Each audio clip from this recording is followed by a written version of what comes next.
Well then, things went from bad to worse real quick. Let's talk about it. What is up, everybody? Welcome back to the channel. My name is Filip Latocha, and today we're going to be talking about my newest development, which is none other than a stress fracture in my fibula. So I was afraid that this was going to be the case about a couple of days after my initial, prognosis or diagnosis of what I thought this was going to be, which was some kind of peroneal tendon, strain or irritation that I've experienced pretty much the entire year and pieces of 2020. And I was thinking it was just the same thing because, I was in the middle of a good training block and essentially I was putting down some numbers and I thought, okay, this thing's going to be sore. But there was a lot of other things that led up to this stress fracture that have essentially played a part, in my opinion, and in my, expert opinion now of as to what could have happened. But before we get into it, make sure you like the video, subscribe to the channel. If you're, a continued subscriber to the channel, love you guys a lot. Here we go. Let's just break it down from the top. So I think most of you who follow this channel already know that, I guess we're going to have to take this from the very top. So from at least the Chicago Marathon post period, I was having some issues in my right leg shortly after the marathon, and it's probably no surprise as to why that should be. And it should also be no surprise that during the marathon, I was bonking, I was having a bad time overall.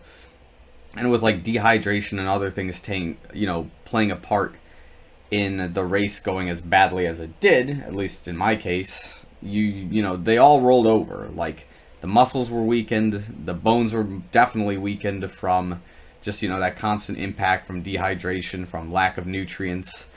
And it got to the point where, yes, shortly after the Chicago Marathon was, done, I was quickly getting myself into a 10K training plan because, a month later I was going to have this Polish Independence 10K race, which is coming up this Sunday, which obviously I have to drop out of now. And there's going to be some other races that I have to drop out of now as well, but I don't know how far into the future I have to look here for that. But anyways, that's neither here nor there. I did get sick slightly after, a few weeks after the Chicago Marathon, which, again, we've talked about. It was like a cold of some sort, where, again, I was having a hard time sleeping. I was having some cold sweats at night. Just, coughing, sneezing, just kind of like the usual culprits for the quote-unquote vitamin D deficiency season, which makes sense, I suppose. And yeah, I was in fact taking like sleep aids and things like that to help me out, and they didn't help out a whole lot, but they were okay, I suppose. But like, it's probably important to note that like acetaminophen is like the primary ingredient in a lot of these sleep aids and other cough medicines, and that's essentially a painkiller. And I think, if I understand it correctly, it's also, it kind of messes with the way your kidneys and liver intake nutrients. So it's very possible that you could develop deficiencies simply because you're taking acetaminophen. I'm not like 100% sure about that whatsoever, but I think I read that somewhere that might have been the case. If it's not, somebody in the comments correct me below. I'm not like, a nutrient expert on that front, but it wouldn't surprise me if like painkillers were able to mess around with your nutrient intake that the body's kind of going through. So anyways, what else? And then, yeah, of course, I was training through that with having like these painkillers and whatnot. And as you can guess, I pushed it a little bit too far. And one of my training blocks, which I was trying to hit some numbers for a 10K simulation, I got to about 4 miles within that training block, going at about 6 minute per mile pace, which I was kind of like happy with. But after that, there was just way too much pain in my right leg around the peroneal tendon. I just said, all right, you know what, I'm done with this training block. I've done enough speed work. Let's just rest until this 10K race. So that being said, we fast forward to a week later, and it's very hard to still, put weight while running on my leg. It's throbbing every so often at night, and it's resembling some of the symptoms I had when I broke my left third metatarsal. The only difference now is that when I broke my foot, that was like a lot more sensitive to everything. And I don't know if it's just because it's the foot, and the foot just has so much like, impact and like ground contact that's what's always painful all the time, or there's a lot more sensory like nerves in the foot that would indicate such a thing. But yeah, this fibula, it's not, reacting nearly as much unless I'm like running with shoes, and that's like when it's like really painful, you know what I mean? So obviously running barefoot was kind of nice because I was putting all of the weight more on the tibia, but it still wasn't perfect, but I was definitely able to still like put in some, I guess like some mile repeats, and I was running at maybe like maximum 7 minute per mile pace.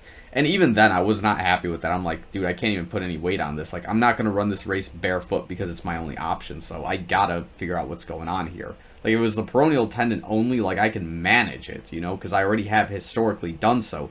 But this was just something else. Like, at some point, like, the upper right region of my right calf started, like, feeling like it was getting compressed. My hamstring was feeling weak. Like, my IT band was feeling out of place, and then like my hip flexor in the front right side was feeling out of place. I'm like, the entire leg is like overcompensating for something that's going on in my, on my calf. So I got to figure out what this is. And of course, I go to Northwestern today, so they're pretty awesome. I like them a lot.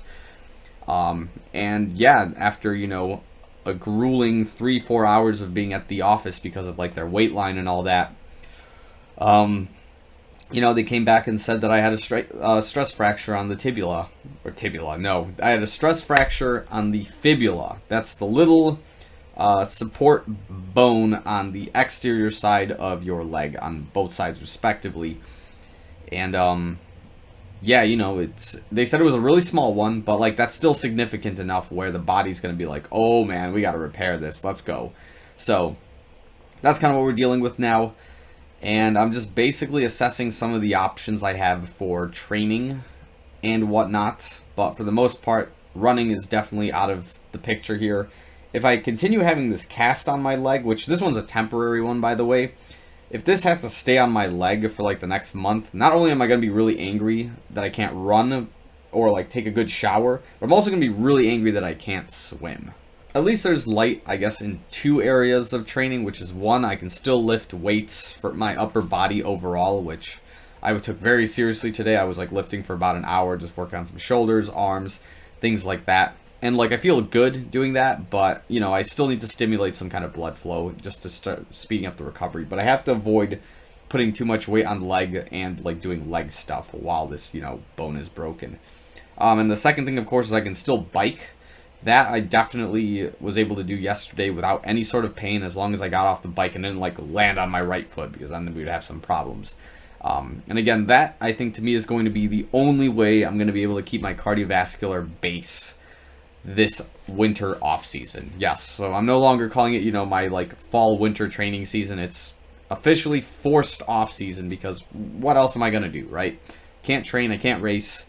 It's I've come to terms with it. I think that's what it was. This morning I definitely told myself, like, hey, listen, if this thing is broken, then it is what it is. Like, I'm not going to, like, lose sleep over it now, because at this point in time, everything that's happened to my leg at this point in time was ultimately up to me. It's my responsibility. It's my fault that I pushed it a little bit after the marathon. It's my fault that I wasn't listening to my body when it was sick, and I took some painkillers to, like, assist in the dealing of the cold, and it ended up going into training the wrong way. And of course, I should have just taken a break when I had the chance.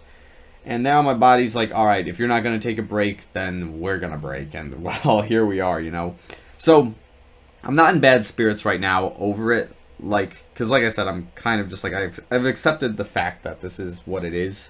Probably like in a month, I'm going to be really depressed about this thing. But like, yeah, I know I had a couple of things coming up. Like I just bought the Zoom Fly 4s. I was going to, do a daily run with those, kind of review them for you guys. I had another shoe that was coming in that I think I'm not going to order right now. It was the Rebel, by the way. And yeah, so basically a lot of things are going to be pushed on hold right now. And I mean, I don't know what else I can say. It's broken. It's been a fun season. This has been a season with extreme highs and now an extreme low, I guess. And the low is probably going to get worse as I am not able to run for a longer and longer period of time. But, I mean, yeah, maybe I'll review it when we get to my Strava year in review kind of thing about, like, the best parts of the 2021 season and now the worst parts, which is, broken bones and things like that.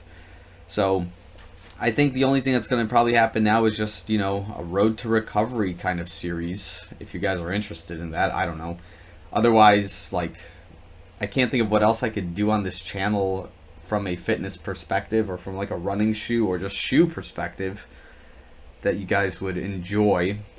But yeah, I don't know. Maybe road to recovery will be the play, because here's like the super bonus about well, maybe not the super bonus, but like the super kicker about me and injuries is like I heal extremely quickly, and especially with bones. Like, I'll tell you, it took me less than 2 months for my third metatarsal to heal, and I was running on it still. And that was me in preparation for, you know, the Ironman 70.3 Madison. Granted, there's a lot of other things that play into there, because like you're constantly stimulating blood flow if you're running, biking, swimming. So by just simply doing those activities, you know, that's just good for you. And then of course you're eating a lot because you're trying to like rebuild muscles. You're taking those, you know, other nutrients and bring them into your foot if need be, etc., etc. So in this case, I think if I stay off the leg for some longer periods of time, I think we'll be okay. But I will definitely try to bike on it, and despite having this cast, I'm going to see if I can like try not to sweat on it too much. I think they're going to take this off though once they get to you know, to the second clinic that I'm supposed to go to, I think tomorrow or whenever I schedule it. It's supposed to be like Northwestern Sports Medicine Clinic. And I don't know what they're going to do from there, because like, I mean, I already have the crutches, I already have the cast.